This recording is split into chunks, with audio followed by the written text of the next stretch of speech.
How did the Baltimore Ravens 2022 rookies perform during their first year in the NFL? We talk about rookie reports and rookie grades, diving more into that offensive coordinator opening for Baltimore, the Lamar Jackson situation, and much more coming up next year on this episode of Locked On Ravens.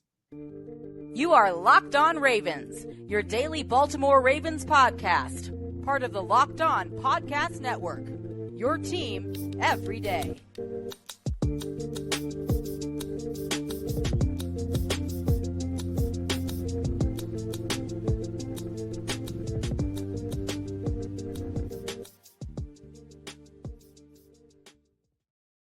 And we return here with another episode of Locked On Ravens, your daily Baltimore Ravens podcast. I'm your host, Kevin Ostreicher of Ravens Wire. We're here on the Locked On Podcast Network, your team every day. Thank you so much for tuning in with us, making us your first listen of the day here. We're free and available on all platforms, including over on YouTube. And today's episode of Locked On Ravens is brought to you by Nissan. The only thing more exciting than the big game is the all-new all-electric 2023 Nissan Ariya. There are only 5 days left until the Super Bowl here on Tuesday. Are you ready? The Nissan Ariya, the EV for people who love to drive. Learn more at nissanusa.com. We are back here. We're going to be talking a lot about the Ravens rookies here today with Spencer Schultz of Baltimore Beatdown, as we're going to talk about rookie reports, rookie grades, and just how these players performed during their first season in the NFL. We'll also be talking about the offensive coordinator opening for the Ravens, Lamar Jackson, and so many other points of conversation here on today's episode. So we're going to dive into our content. But first, if you're here on YouTube with us in video form,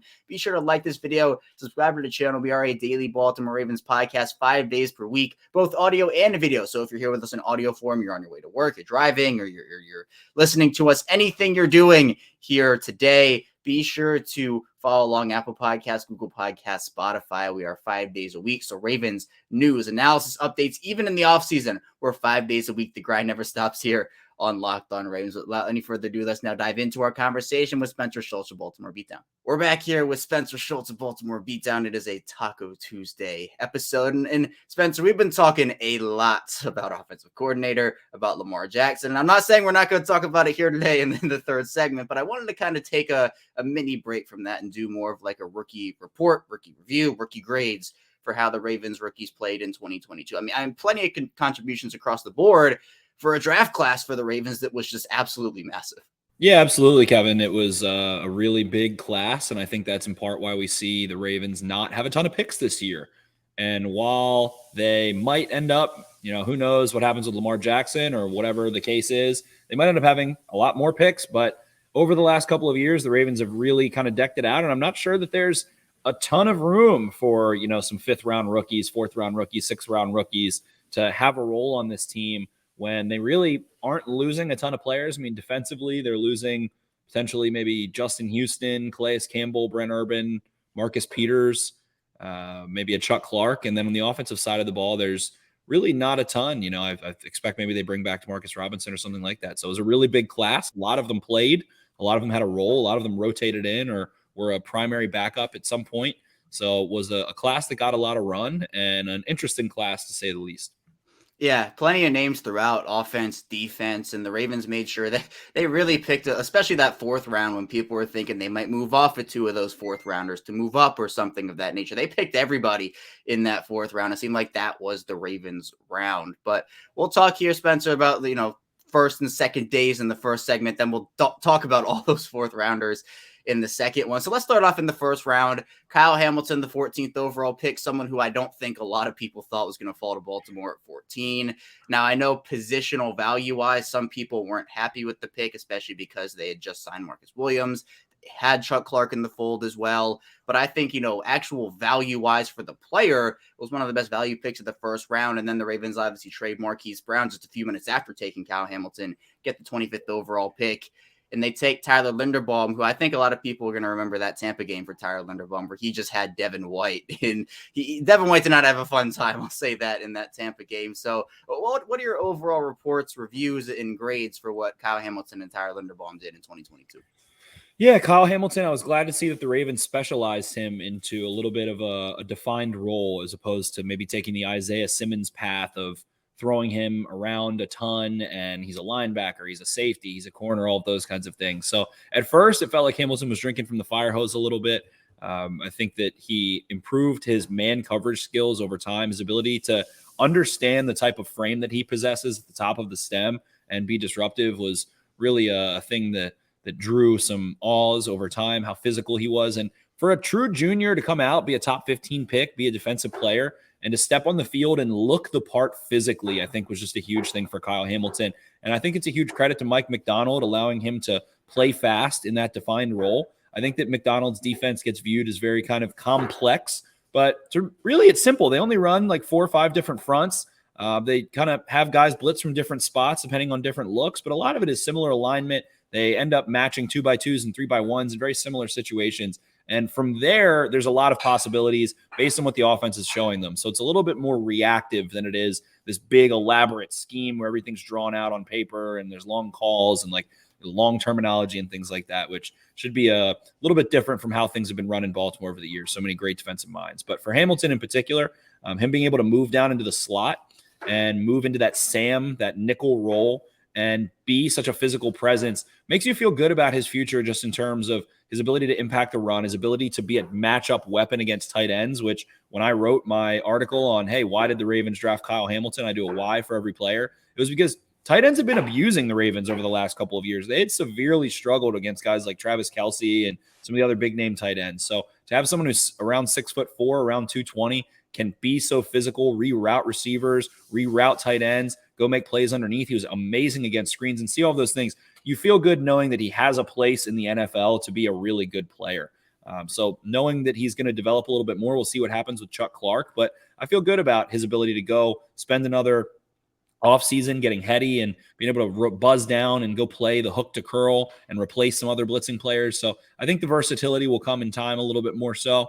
I think that a primary focus of Hamilton is just going to be being efficient, driving out of his back pedal downhill, being able to react in that sense. He did have some speed turns and some loose footwork at times, but really improved over the course of the season. And a lot of that might have just been him feeling confident and him feeling secure in the role that he was in. So Hamilton was very fun in that sense. And then moving over to the offensive side of the ball, Linderbaum.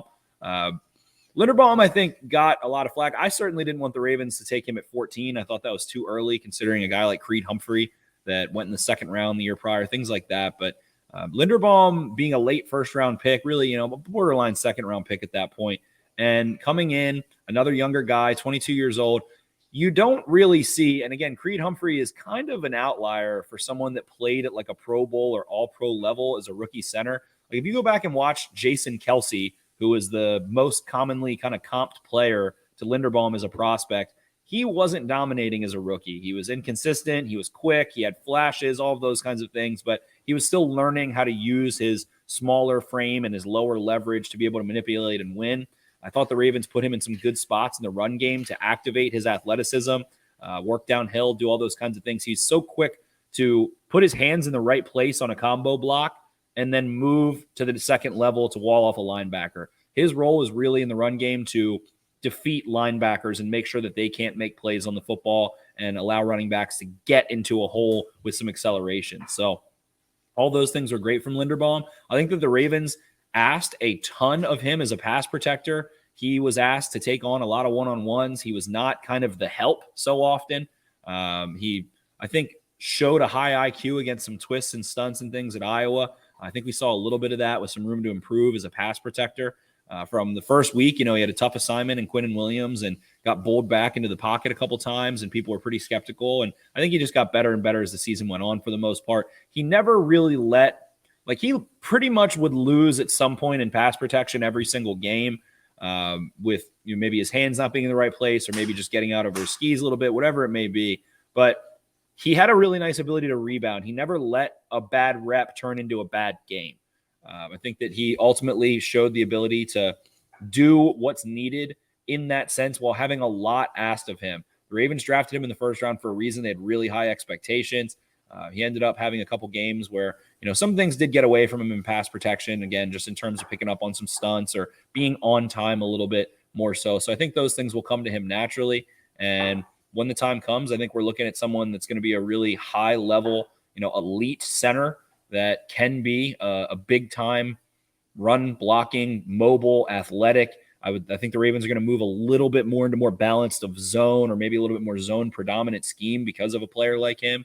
And the fact that they have a guy like J.K. Dobbins, I think that's going to be a big part of whomever the next offensive coordinator is, and especially based off the interviews that they've had so far. But, he never really had that bad game. While he did, have some troubles against Pittsburgh in one of their matchups, did have some trouble against DJ Reader a little bit, and Dexter Lawrence, some of those guys. Quinnen Williams gave him some trouble, let up some pressure, things of that nature. I think the world is ahead, or the sky is ahead of Tyler Linderbaum in terms of his ceiling.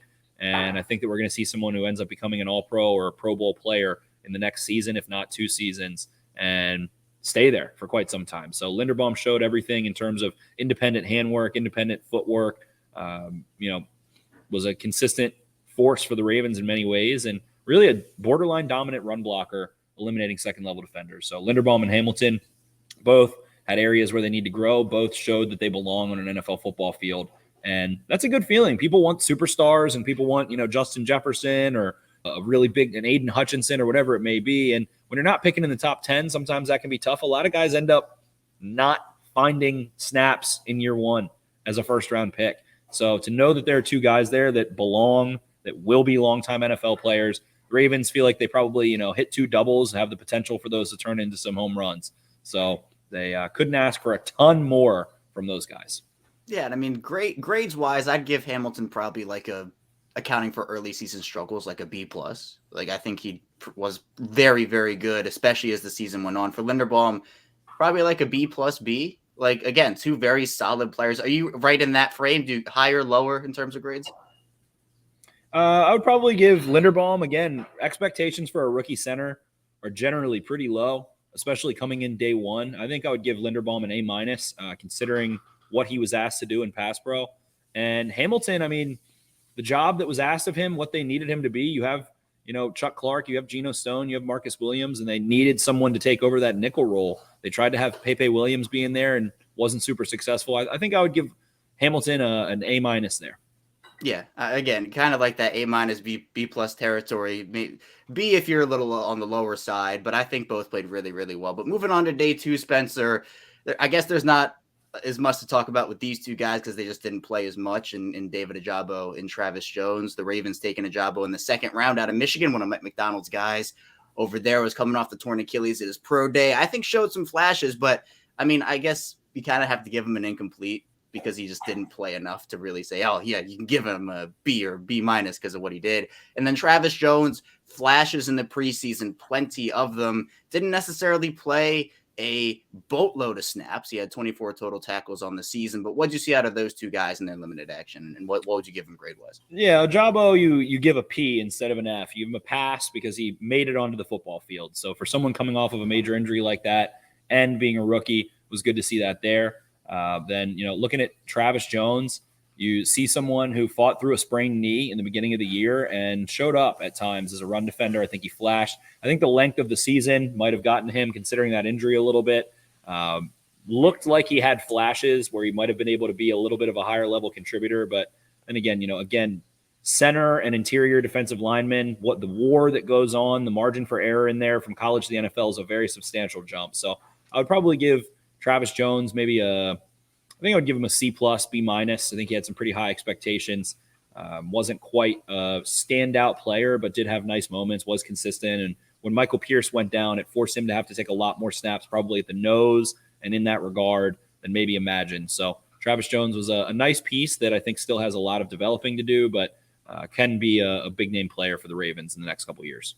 Yeah, I would probably say C+ for Travis Jones because I think we saw what he can bring and why so many people were so shocked he fell to 78 or 76, one of those, I think 76, in what it was for him. But he didn't play a ton, and you mentioned fought through the injury early on in the year. But coming up in our second segment, we'll be diving into the boatload of 4th-round picks the Ravens had in the 2022 draft, reports and grades and more. So be sure to stay tuned. Still a lot to dive into here on the show. But first, this episode is brought to you by PrizePicks, and I am officially still undefeated in fantasy basketball. I'm 16-0. I do have a bunch of stars on my team that I'm hoping to get back from injuries, use, or reinforcements on the way. But if you want a different twist on fantasy, be sure to check out PrizePicks. You can have a ton of current entries, and also they have plenty of games and formats. They're super, super easy to play. And how it works is you pick 2 to 6 players, and if they will go score more or less in their PrizePicks projection, you can win up to 25 times your money on any entry. There's no competing against other people. It's just your projections available. PrizePicks offers projections on any sport that you watch, including the NFL, the NBA, the MLB, NHL, PGA, college football, college basketball, and so much more. Entries can be made in 60 seconds or less. Is that easy? They have saving battle draws, and they're currently operational in over 30 states and Canada. Download the PrizePicks app or go to PrizePicks.com to sign up and play daily fantasy sports. First-time users can receive a 100% deposit match up to $100 or promo code Locked On. If you deposit $100, PrizePicks will give you $100. You deposit $50, PrizePicks will give you $50. Don't forget to send a promo code Locked On at sign up for an instant deposit match of up to $100. We are back, our second segment of Locked On Ravens. Kevin Ostraker still talking with Spencer Schultz of Baltimore Beatdown. And since we got into day 1 and day 2 in the first segment for Ravens rookie reports and grades, but we can dedicate an entire segment here to the 4th round because the Ravens had that many picks. It was 6 guys in the 4th round where they went into it with 6 picks, and people said, maybe they could move up to an early 4th rounder. They had 110, and that was their first. That's where we'll start with Daniel Faalele. And someone who, again, some people had a 2nd round grade on him, very raw coming out of college at Minnesota. I saw the Orlando Brown Jr. comps in terms of just what the trajectory could look like for him. And then I'll throw another one in here for now, Jalen Armour-Davis, who was 119, who was a corner, Alabama corner. So you have the Anthony Averets and the Marlon Humphreys of the world. The Alabama Raven connection is not dead. It is still alive. But what did you see out of those 2 guys this season? Yeah, Daniel Faalele looked every part of someone who needs to continue to work to pick up his foot speed a little bit. Was able to generate some movement in the ground game a little. He looked like an absolute deer in headlights in his first action against the Patriots and quieted down, goes and plays against the Bills and held his own in that game very much so. So then Jalen Armour-Davis, did not look ready to step on an NFL football field, especially when getting thrown into the fire of having to go against Tyreek Hill and Jalen Waddle in that Dolphins game in the 4th quarter, and ends up really not getting a ton of snaps. So I think that Jalen Armour-Davis, someone who worked on the vertical plane a lot, needed a little bit looser hips, a little bit quicker transitions in and out of his breaks at Alabama, didn't look to take any super leaps or bounds, had some injuries as well. So will be someone that they continue to develop and probably will take a very similar path to Anthony Averett, I'd say, where they're going to look to him in year 3, year 4 to be someone that can hopefully take some significant snaps. If they get more out of him in year 2, I think they're very happy. A lot of development left to go. He's going to have a lot to prove in camp. And if he wants to be a second contract player and get that kind of big money, then this is a big year for him. Yeah, I think for Faalele, it was very good to have him behind Morgan Moses. And even it was good to get him NFL action, even though, he was learning on the spot a little bit, especially in that New England game where there were literally no options left but the Buffalo game, as you talked about. So, I'd give Faalele probably like a C, maybe C+ or C-, depending on how you tilt on that scale. And then Armour-Davis, he went out with the injury later in the season. You're right, didn't really look ready to play. That pick for me right now, not that it can't get better, but probably like a C-, D+. Are you right in line with those grades? Yeah, right around there. Yeah, so I think for Baltimore, 2 very high upside players, but there's a lot of learning for both of those. And then you move on to the next 2. It was Charlie Kolar at 128, and then Jordan Stout at 130. Stout being, I think, the much more controversial pick of the 2 on draft day, whereas why are the Ravens taking a punter in the 4th round? This was before Sam Cook ultimately announced his retirement, but the rating was pretty much on the wall there. Did you see good flashes from Charlie Kolar? I know, again, Kolar missed some of the year with the injury, came back, so maybe that's more of another incomplete type deal. But for Stout, I know there were some people who were very high on his performance and then others who weren't so high. Yeah, Kolar, you don't really get to see a ton. You get to see him get involved a little bit at the end of the season there in some limited action. So looked like the same kind of athlete that he was at Iowa State, able to stretch the field a little bit, able to have that big presence. So not a ton to go off there, but Stout definitely started to refine things as the season went on. I think an underrated aspect of why the Ravens drafted Stout is because they loved him as a holder for Justin Tucker, and they also really like him as someone to take over kickoff duty in the next couple of seasons here to help kind of preserve Justin Tucker's role and leg and things of that nature. Wasn't really dropping dimes into the corner coffin at first. I think he was a little bit, mediocre in terms of the beginning of the season and not super versatile, but I think that he has a huge leg. I think he started to get things right a little bit towards the end of the season, is super confident. So wasn't like, some world-beating rookie punter when he came in, but I think that if there's anyone that can scout kicking talent or holding talent or snapping talent and develop it, it is the Baltimore Ravens. So I'm going to go ahead and say that he did well enough for them. And if he's a punter next year, did plenty fine as a rookie. So I'm not going to pretend to know the intricacies of punting. And with that in mind, I think he, did enough to remain the Ravens punter and continue to try and develop alongside their crack staff of specialists, Randy Brown. Right, and we talked a lot about how there was expected to be a drop-off between Cook and Stout. I mean, it's not like Jordan Stout is going to be this Sam Cook in his first year. They're going to be the ups and the downs of rookie season for a punter. But so, I mean, maybe that's like a C for me. But then finally, Spencer, the two final fourth rounders, Isaiah Likely at 139, the tight end, and Pepe Williams at 141. So they double down at both tight end and corner in this draft. I know a lot of people were talking, why are they taking two tight ends and not a wide receiver? But I think for both of those guys, they actually did show flashes throughout the season, even if their rookie seasons were a bit inconsistent production-wise. Yeah, for sure. And again, tight end, another position where you don't really see guys come in as a rookie and dominate. I think that's why people went kind of so crazy about Kyle Pitts as a rookie. So looking around the rookie tight ends, it was really Okonkwo down in Tennessee. I think that Cade Otton got a lot of run, Daniel Bellinger, and Greg Dulcich. And those were really the only guys that were making a big name contribution.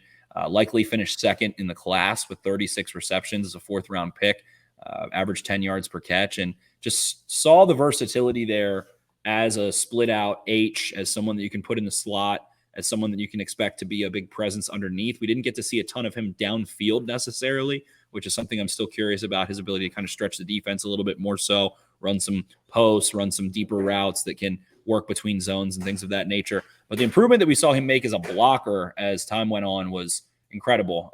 His fundamental technique and ability to stay square, drive his feet, engage his hips, hand placement, all of those things was much better than what people anticipated. And that is why he's still a tight end and not a wide receiver, because he can block, because he is asked to block, because he is put in line in certain situations a little bit. Ended up taking 60 snaps in line. He had, I think, 5 games where he took at least 6 snaps as an inline tight end. So have to be able to present that viable option as a blocker. And if you can't, then you're really just telling defenses, hey, he's coming in, we're throwing the football.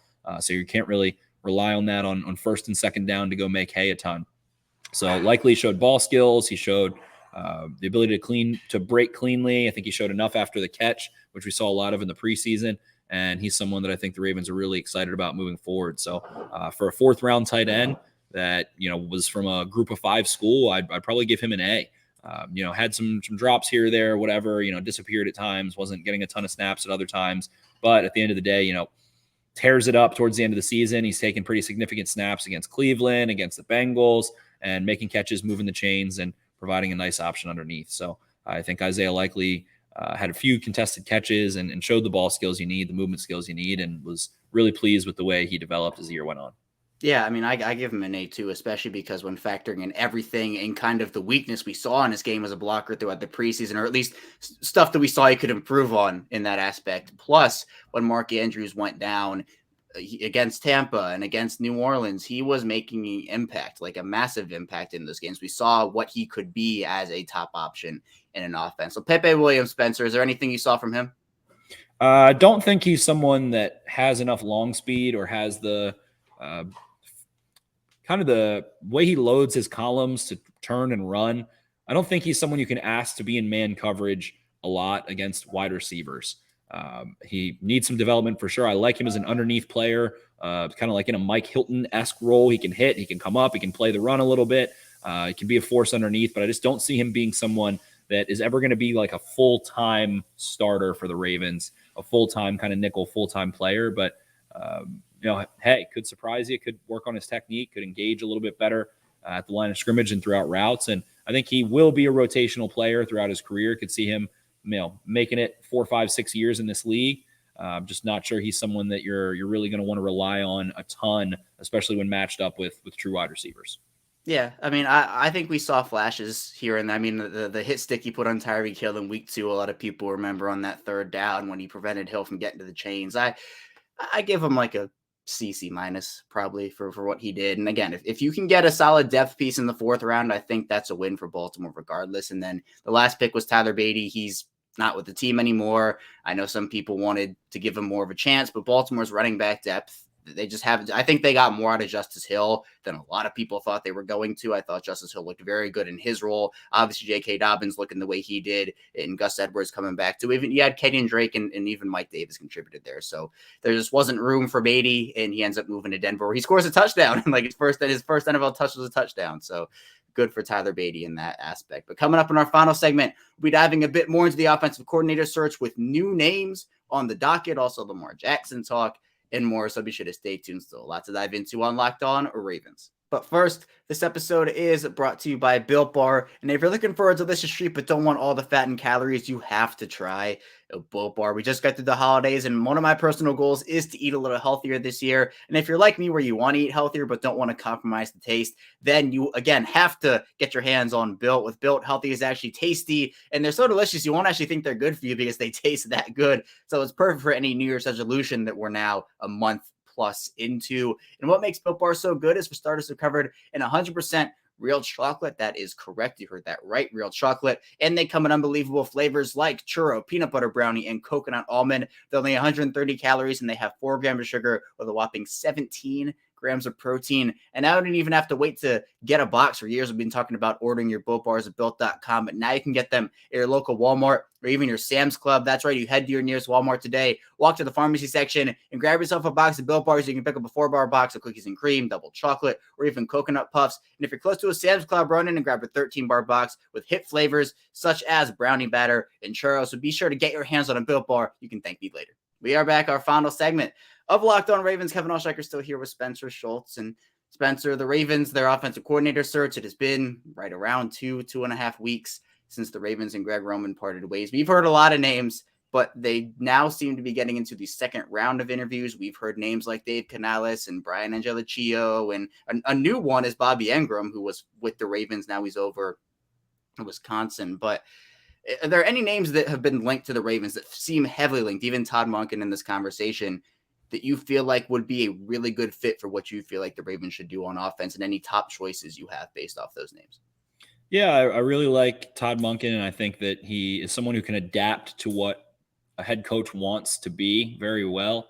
I think that he utilized space of the field a little bit more so, would be able to spread things out while maintaining the authority that the Ravens desire in the run game. He's definitely one that sticks out. It's kind of always tough. A guy like Canales, you have never seen him call an offense. You don't know what he would do differently. I haven't seen a clinic of his or anything of that nature. So with a lot of these guys, it's kind of, oh, he came from this coach and this team, so this is what I think he would do based on what that guy did and what I want it to be. So I think those conversations can be tough to really guess what a coach is going to do. I think that the way that we look at things and talk about things, oh, well, I want him to throw the ball better. I want there to be more balance, those kinds of things. But it's how are you orchestrating your plan of attack? How are you utilizing, different skill sets from different players? How are you engaging your quarterback? What is the primary number of your reads in the drop back game going to be like? How are you planning to set up, your run game and your pass game and marry the two together? And I think those things, it's difficult to get into, again, that kind of high level conversation if someone hasn't called plays. So a lot of the second candidate guys, or second interview guys, I should say, it's tough. It's tough when you haven't seen what many of these guys have done before as a play caller. I would be somewhat surprised for the Ravens to hire someone who isn't a former play caller already. It would kind of go against the Ravens' history. They don't have a big history of bringing in first-time guys and giving them a shot. Usually it's honestly former head coaches or really veteran play callers that have been through it, but seen it a bunch of different circumstances. And Harbaugh probably feels like there's less growing to do. But at the same time, if it kind of feels like you're combing through the second-hand bin a little bit more so if it's getting these guys that never really made that big jump. So it's tough to have those conversations. It's hard to know what's going on in that room. But again, the candidates that he has interviewed, it seems like they are interested in moving more towards the boot and zone offense a little bit more under center, a little bit more of the zone concepts to play off of, simplify things for Lamar Jackson a little bit more so, where he's not forced to read leverage and read defenders and have that kind of straight drop game that is a little bit more him making decisions than it could be defined for him by someone's action. So of those guys, the only one I'm not really interested in is Byron Leftwich. I know that they're still linked and interested to him, but just seems like he's been quite stubborn, hates play action, isn't a big proponent of really getting creative in the run game at all. The Ravens, I loved him as a prospect when he was a quarterback in the draft, and I feel like there's something there where they like him as a person and probably interviewed him when he was a player or a prospect and like the guy, like the work ethic, that kind of stuff. But that's the one I would really be opposed to. Other than that, it's kind of a mixed bag right now. The gentleman from Minnesota, what they were able to do offensively was interesting, but you don't have, the Justin Jefferson here, and you're, again, not sure what he's going to call. So it's, I don't know. I think it's a lot more guesswork than anyone cares to admit, and it's hard to know how you're going to feel about something until you see it on tape. Yeah, and it's true. And speaking of guesswork, I know one other name that I didn't mention in there is Eric Bieniemy, who is still linked to Baltimore in some way, shape, or form. Obviously, his team is in the Super Bowl right now in Kansas City. I know we've also talked about it, Spencer. But I mean, how realistic of an option do you think that is, just based off any gut feelings? According to Ed Reed, it's not a realistic option at all. He pretty quickly dismissed that one, so it would never happen with Harbaugh as a coach or whatever it was. So I'm not sure. It's a weird situation. Someone that got so much buzz for head coaching positions has interviewed so many times for head coaching positions. I got, someone DM'd me just talking ball on Twitter one day and was like, do you think he's going to step away from Andy Reid and get out just to go somewhere else? And it was like, I feel like he doesn't, need to do that, but I think I was wrong. I think it is probably time. He maybe feels like he is stuck and has more to go get. So if he can't get a head coach position, he can be a full play caller. I know that he has called plays in Kansas City at certain times. It's a little weird. You see Andy Reid calling plays. You see Eric Bieniemy calling plays. Andy Reid says Eric Bieniemy calls plays. Then you see Andy doing it again. So I'm sure they have some sort of weird system there, and that probably gives people a little bit of doubt about Bieniemy or something of the sort. But I think anyone that is competent enough to work with Andy Reid and be his go-to offensive guy for, a decade is someone that probably has multiple answers to the tests that defenses present you. I think that if you're going in that direction, that's a good tree to come from under. Doug Peterson comes from that tree. So many guys. And I would love to see Bieniemy get an opportunity, someone who has called plays, someone who has called plays and been a part of offenses at the highest level. Again, we're a little unsure of what would his offense alone look like, but does feel like the Ravens want to have that conversation. And if you can get into a point where you have an offense that does things the way that the Chiefs do for Patrick Mahomes in terms of the screen game that they utilize, in terms of the quick stuff, the quick game, getting the ball out of his hands at times so that he can make plays more dependent on his processing ability and high-level ability when you need it to, as opposed to all the time, would be a godsend for the Ravens and for Lamar Jackson if they retain him. So with that uncertainty in mind, you're not sure. That's the other element of it. Who's it going to be for what? I think that it's weird that, it's hard to say that the Ravens are definitely going to go get a rookie quarterback because it felt like they kind of had an extremely friendly system for rookie quarterbacks. We were able to run the ball a ton, use a ton of play action. You can water it down a little bit even more so. The concepts that they were using in the drop back game were they put pressure on quarterbacks, but it wasn't a lot of different things that you wouldn't see otherwise. So things that quarterbacks are generally familiar with to a degree. So with that in mind, I think, if you're looking for somebody to spruce things up, Eric Bieniemy could definitely be the guy and bring that next level of element and easing things up on the burden of Lamar Jackson in Baltimore. Yeah, certainly. I think Bieniemy is very deserving of either head coaching opportunity or his own offense. Just getting out of the shadow of an Andy Reid. But again, it's does he want to do that? He's been on a couple of one-year contracts here, so his contract is up after 2023. So we'll see what he ends up doing for him career-wise. But speaking of what people are doing for themselves career-wise, I know Lamar Jackson has been one of the most polarizing storylines of this offseason and will continue to be until there is some sort of resolution, franchise tag, extension, trade, whatever it may be. There was a report from Jeremy Fowler, I know Duff Kleeman picked up on it as well, about how the Ravens and Lamar Jackson could possibly be $100 million in guarantees away from each other.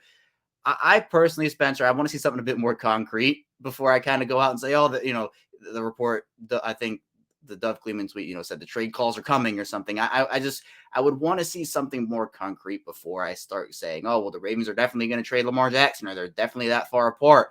Are you in that same boat? I mean, what was your thought when you first saw that? It feels like they went to the Senior Bowl, and that's where guys start to talk at the Senior Bowl and the Combine. It's where all 32 teams are there and represented with different coaches and front office executives and scouts and guys that are plugged in. It's the off season for many of them. So, or I guess it's kind of their season in a way. So that's when they get to all see each other and mingle and have that different element than it was in year and get to catch up on everything. So with that, they can start chit-chatting. And when they start chit-chatting, they say, oh, well, I think this, I think that. And based on the last contract offer that anyone has put forth, which is, Jay Glazer and the NFLPA and Josina Anderson's comments and all of those things, the Ravens offered Lamar Jackson $133 million fully guaranteed at signing. That was $97 million less than Deshaun Watson got fully guaranteed at signing. However, it was the second highest figure for fully guaranteed at signing ever put out there. So if Jackson would have signed that deal, it would have been number 2. So to say that they're so far off and all of those things just feels like that the Ravens and Jackson have kept this situation so quiet. We hear Eric DeCosta's comments at the end of season presser that he's really proud of how quiet they've kept things. So it leads to opinion and people's minds wandering and things of that nature. So I don't know that there's any news at all. It doesn't really sound like there is. And because there's no news on that front, people just start kicking the tires and having conversations and collecting the opinions of others. So it just kind of drones on.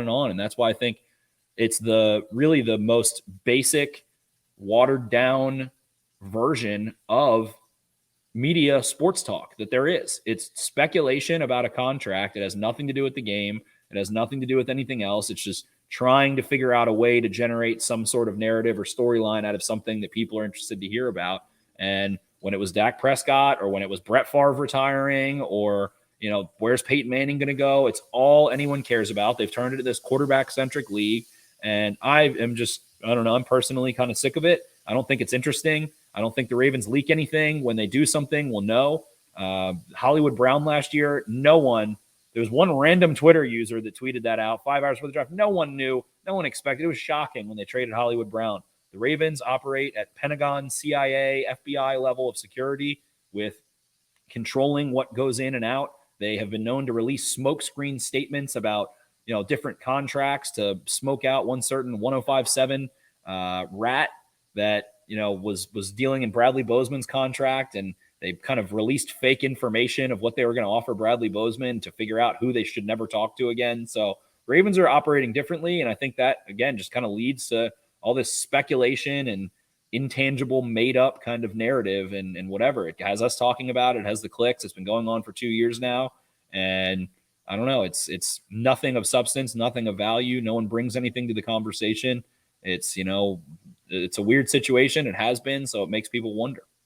Yeah. And, then you have guys like Mark Andrews going on Sirius XM radio talking about, Lamar's a Raven for life, and he feels like Lamar wants to be in Baltimore. And there's just so many different viewpoints of everything. And obviously, like, Mark Andrews is plugged in and he understands. But again, how much of anything can you take at face value? Because the Ravens and Lamar haven't leaked anything. Like, it's been such a tight situation for so long. And you mentioned the Marquise Brown thing. I 100% agree, where nobody knew about that. I didn't think it was real. I'm like, is this a real report that's coming out right now? Because there was no inkling of anything that said Marquise Brown was going to get traded that night. So it's just a waiting game. We'll continue to see. I'm sure the reports will continue to fly as the situation continues, but until something is official, that's when it is official, when something actually becomes official. But Spencer, I appreciate you taking the time, hopping on, talking football with me once again. Be sure to please tell people where they can find you and what you're working on.